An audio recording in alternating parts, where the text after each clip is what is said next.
Welcome to the Truly Expat Travel Podcast, where I chat with expats about their favourite holiday destinations. Let's be honest, expats are some of the best travellers around, always planning the next adventure, exploring hidden gems, and finding the best spots wherever they go. So who better to ask for travel inspiration?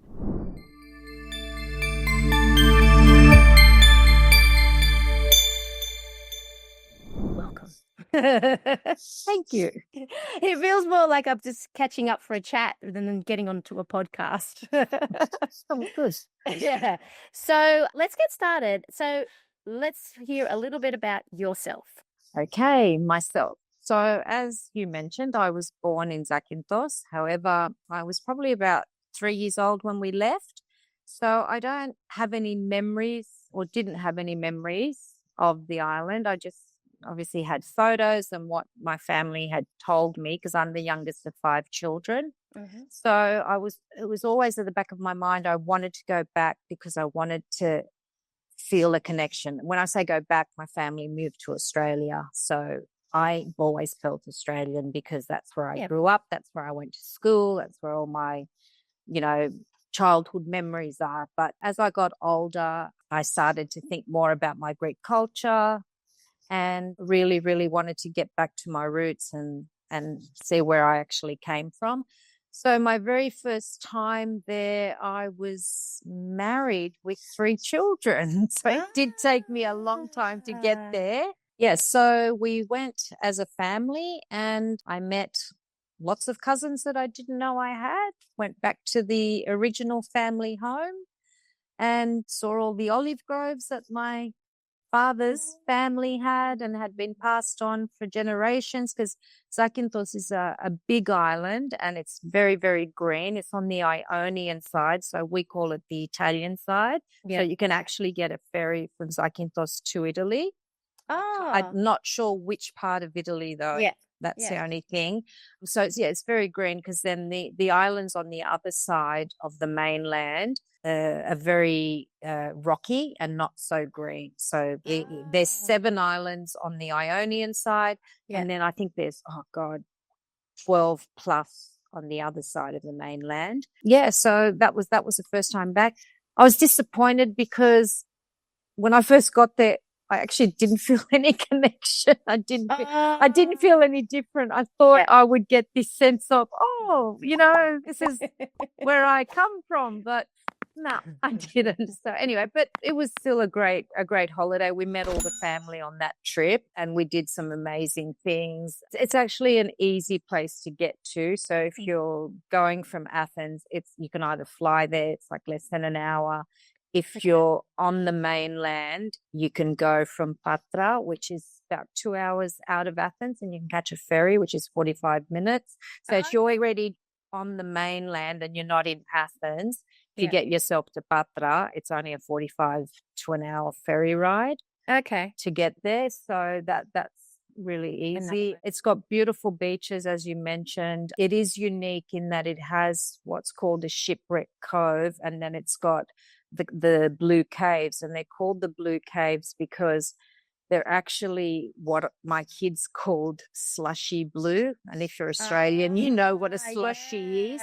So it's that bright blue, and we just couldn't believe how blue it was. It was actually, not that it hurt your eyes to look at it, but it was just amazing at the depth of the color. And we hired a boat with a captain and a crew because there's my family and there was a few other people that we were with that traveled with us, and we spent a day out on the water going through the blue caves, and the captain was explaining to us it's because all of the limestone and something about it reflects the sky, and that's why the water is so blue. And you can only get to Shipwreck Cove by boat. There's nothing there though. There's absolutely no amenities whatsoever at Shipwreck Cove. But it's got so many other beaches.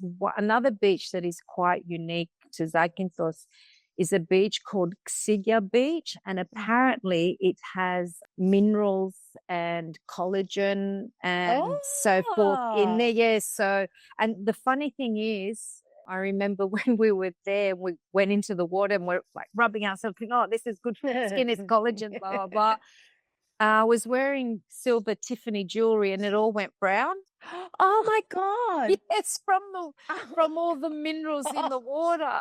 But I mean, it polishes off. But Yeah. because it was so funny, because we thought, is it just they're just kind of saying that it's got all these minerals just to attract people here. But then when we noticed our silver jewelry had turned brown, we thought, oh no, there's minerals in here for sure. So if you were to hire a boat, you can snorkel around there? Oh, yeah, yeah. Actually, I don't know if you'd snorkel. There's not much to see other than the rocks, to be honest. There's some fish in that. It's not like, not like Thailand. No, I wouldn't snorkel there. They do have the turtle, what they call Turtle Island, so on the other side of the island. So the shipwreck caves are up the top of the island, and then the Turtle Island is down the bottom of the island. And they've got all these amazing, so you can go down to Turtle Island and it's a breeding ground for these big turtles, and I think you can get in the water with the turtles. We didn't, but I'm pretty sure you can, because they're everywhere and they're really big. So how big is the island then? Is it a big island? Yeah, it is a big island. You need a car. Oh, no, 3 times as big as Singapore. Oh, okay. No, it's big. Yeah. So you definitely need a car. That's the other thing I should mention. Yeah. Because so you've got the option to stay in town. The town is beautiful. It's right by the port. Mm-hmm. A lot of ocean liners come to Zakynthos, and a lot of private cruise ships that, like the rich people that go from Monte Carlo and just island hop. They're all, you see all these amazing boats or ships in the harbour. Mm-hmm. But to get to the beaches, you need to drive away from the town, because that's just the port. People do. There are some beaches close to the port, but they're not really nice. Yeah, I mean, if you want your typical Greek island beach with your, your chair and your umbrella and your tavern and your food and your cocktails and your music and everything, there's so many, and there's resorts kind of built along those beaches. So the most popular beaches, Banana Beach being one of them. I know it's a weird name. I don't know why it's called Banana Beach, but that we found, we actually went to that a few times because we liked the tavern, we liked the music. You could actually lie on a beach chair with your umbrella or beach lounge or day bed, and you press the button and they come and take your order for nice drinks and things. Yeah, exactly. So, so that was good. Just back, you mentioned that you have to hire a car. Would you hire a car from mainland and take the ferry over with it? Yeah. Or on the island? Yeah, look, what a lot of people do is that they'll get to Athens and they'll get a car at the airport. Okay. Then they might do a bit of the mainland. Yeah. And then they'll drive to the port where the ferry is. It's called Kilini, the actual port that goes to Zakynthos.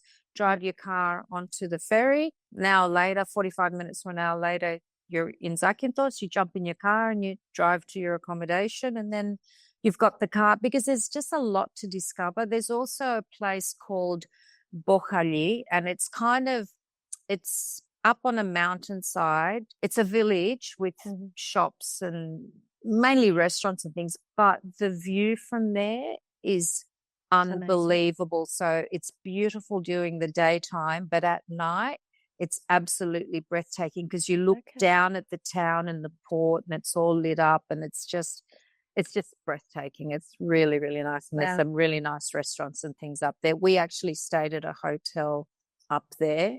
Yeah, so that was really nice. And the type of traveller that would end up, like, what kind of visitors end up there besides the cruise ship you mentioned? Yeah, look, there's a lot of tourists. It's a lot of people from the UK, because there's probably 3 flights a day from Gatwick. Okay. A lot of them actually have holiday homes on the island. In fact, cool story, my mum's family home was sold to a British family that has been holidaying there for the last 10, 15 years. Yeah. Wow. Yeah, and they bought, because we actually, when I went, I wanted to go to, where my mother grew up. Yeah. Where I was born was where my dad grew up. So, okay. Yeah, so all the cousins and everybody, they're your neighbours. So, you know, like they all the- like a compound yeah, almost. yeah. So I wanted to see where Mum came from because Mum was from another village or town, I guess But you'd same say. island. Yeah, same island, but Okay. probably, I don't know, 20 minutes away from where my dad was born. Yeah, so we went and obviously, you know, everybody knows everybody's business on the island. So they said, well, you know, they sold it to British people because no one's left in my mother's family apart from cousins and that. They've all scattered to Athens and different parts of Greece and the world. And they said, you know, it was bought by British people, but they're really nice. If you go knock on the door, they'll let you in and have a look. you? So we did go, but they weren't there. They Gotcha. they'd either left for the summer or hadn't arrived yet. I'm not sure. But yeah, anyway. So And that's so interesting. what does if you were to mention an itinerary, what does a day look like on the island? Okay, well, it depends what you want to do. If you wanted to do some sightseeing, you know, you'd obviously head off in the morning. It does get hot, so you would start in the morning if you wanted. I mean, there's things like it's kind of become very touristy in that there's like a water park and a theme Oh, is park. there? Yeah, yeah, there's a big water park, theme park thing there, like really big. Then you've got the Turtle Cove, you've got the Blue Caves, the Shipwreck Cove.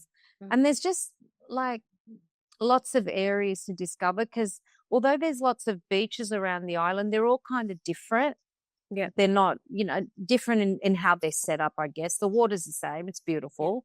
Yeah. But yeah, they're just set up differently. So you would do, you know, maybe spend the morning sightseeing and doing some touristy things, grabbing some lunch, and then maybe the afternoon you'd go and sit by a beach or, you know, find a beach. Is the beaches rocky? Sandy? They've got both. We went to the sandy. I think we liked Banana Beach because it had sand. Okay. There is pebble beaches as well, but the pebbles again are different on this side of Greece to the Mykonos side of Greece. Yeah, the pebbles are a lot smaller and softer. They're not as hard on your feet. Yeah, because they can be dangerous. Yeah, they're quite. It's almost like grainy sand. Like they're so little, the pebbles. Yeah. Yeah, so that's the difference. Yeah, but it's funny how, you know, how different one side of Greece is to the other side. Yeah, that's what I found really interesting because I actually had been to Mykonos before I'd been to Zakynthos. Don't tell my parents. But yeah, and you know, my brothers used to say, "Oh no, Zakynthos is really green," and the Mykonos side, I forget the sea on that side, the Aegean. The Aegean Sea. The Aegean Like Sea. yeah. That side gets really, really windy. In summer, it can get very windy. Yeah, it can get very windy. So it's hard to stay on the beach when it's really windy. But on the Ionian side, which is where Zakynthos is, and Zakynthos is near Corfu, Kefalonia, Lefkada. So there's 7 islands, but they're the 4 big ones. And then you've got Ithaki. How far is it from, like, can you catch a ferry besides on main island? Can you catch a ferry from there to, what's the closest island? Kefalonia, yes. Okay. Yeah. And is that very different? No, it's the same. Apparently it's got better beaches than Zakynthos. I don't know. I'm actually going there this year to Kefalonia. Yeah. To come back and tell us about it. Yeah, I have it. And how can you do a day trip then? Yeah, you could. You could do a day trip because it's only like half an hour. The ferry ride, half an hour, maybe 40 minutes at the most. They're very close. My dad told us he used to swim there. I don't know whether, I mean, you can see when you go to the top point of the island, the very northern, I guess, southern, because I think Kefalonia's south to Zakynthos. You can, if you look across the water, you can see Kefalonia, the other island. So I don't know how far that is, but if you can see it, I mean, when I say you can see it quite clearly. Okay. Yeah. Okay. So Fair enough. I still wouldn't want to swim over there. My dad reckons he used to walk to school with no shoes. And one day Tommy walked in the snow. I was like, it doesn't snow down there in Italy. That's true. Tall stories. Yeah, exactly. Yeah. So what do you think the standout moment was for you the first time or even, you know, when you visited? I think because I had done the Aegean Islands. I'd been there. I just thought all Greek islands were white because they're all, 'cause that's what the pictures are like. yeah, they're all Yeah. white buildings, white sand, white rocks, not a lot of greenery, and then the blue of the water. Yeah. I was just surprised at how, especially we went via ferry because we drove from Athens to the port and then we got on the ferry. And Okay. as we were coming into the port, I actually remember, for me, seeing, because it's got a famous saint. Oh, this is another story, actually, I should tell you. So it's got this, the patron saint of Zakynthos, and his name was Dionysus. Okay. And apparently that he became sainted because he was very kind. He was a very kind man. And when the Greeks were under the Turkish rule for 400 years, he saved a Turkish man's life, and they were considered the enemy. And he said, Yeah. you know, he's a human being. Everybody's a human. Anyway, and he was sainted. But what's really, really weird, so it's a beautiful church and you see it as you're coming into port. That's the first thing you see. And I remember I kind of felt very touched. And I'm not very religious, but because I'd heard the stories and everything. And then I looked him up, I Googled him. I was really touched when I saw the church. And one thing you have to do, you have to go to the church, and so apparently they have him in a casket, embalmed, and they open the casket every so often and you see him. But you go into the church and apparently you can write a wish and you can put it in there and sort of kind of pray for that it comes true to help you, like, you know, when I say a wish, not I want $1 million, but you know, to what help the lottery you, numbers. yeah, like, you know, someone's ill or something like that. And the story goes that apparently he gets up at night and walks around and they change his slippers. He wears these cloth slippers in this casket that he's in, and that the slippers wear out and they have to make new ones. And then from the slippers, they cut the little fabrics and they make little, oh God, what would you call it? Like a good luck charm. And you carry that with you, and it kind of, looks after you or something. I don't know. I find it hard to believe that he gets up and walks around. No, but it's a nice thing to believe. Yeah, but it's interesting because, you know, that's the cultural thing you would do on the island, because it's a very, you know, that's what it's known for. And it's also known, so the guy that wrote the Greek national anthem was from Zakynthos also. That's your claim to fame. That's our claim to fame. Exactly, yeah. So there's that. So is there a standout dish that we have to try? Okay, what is your favorite? It's not my favorite, but there's two things that you'll only find in Zakynthos, and they're both desserts. Oh, okay, that's it. You're right up my tree there. I mean, look, they do, like most Greek islands, they have beautiful seafood, very fresh, because it's all caught right there and then straight to table, and they have beautiful vegetables as well, because it's a green island, they grow everything. So not much comes via boat or whatever. But the two things that are only you find in Zakynthos, one's a dessert and the other one's, so it's called fitura, and it's a semolina-based dessert with syrup and cinnamon, and they bake it and they sell it by the port. They've got like little, you know, street food type stands, and they just sell fitura, and the queues are down. Yeah. And my brother loves it. And one year when we were there together, he's like, oh, you've got to try it. You've got to try it. Anyway, and I was really excited thinking, oh, this is amazing. I mean, it was okay. You got the syrup, you got the cinnamon, you know, like it is really basic, really basic. And then the other thing is it's a type of nougat, but it's really, you put it in the fridge and it becomes really, really hard. And it's got like almonds and hazelnuts in it, I think. And then it almost becomes rock hard, and you bite into it and it kind of crackles. But it's sweet. It's sweet. Okay. That's my favorite thing. Like whenever any of the family goes to Greece, they have to bring me, or to Zakynthos, they have to bring that back for me. It's called mandolato. Okay. Well, I'll put it in the show notes, and people can then have a look what you're talking about. Yeah. So what kind of traveler do you think you are? Definitely a relaxation.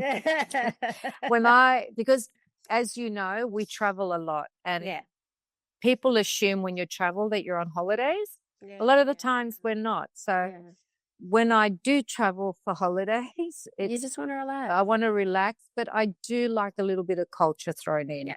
So, Okay. you can only relax so much. So my husband and I, Andrew, when we travel together, he's into his history and everything. So we always try to find something, to go and see or to learn about the place we're going to, because every place has a story. Yeah. Like there's always something to learn. But, I'd say when we holiday, it's more about relaxing, not being on the clock. That's my thing. It's like not having to be, for me, a holiday is not having to be anywhere. So no lunch plans, no dinner plans. You eat when you're hungry. Yeah. You go to dinner when everybody's had their afternoon nap after being at the beach all day or whatever. But yeah, that's my type of holiday. Having said that, I have done trips where we've just go onto different, because you go to a place, I believe, like when we went to Italy and we went to the lost city of Pompeii, for instance, that was all, like that took a day to go through the city and to see the history. So when we do Italy, or when we have done Italy, we've always just gone to all the cultural and, like my husband was so enamored with the Colosseum. Yeah. I just loved it. Yeah.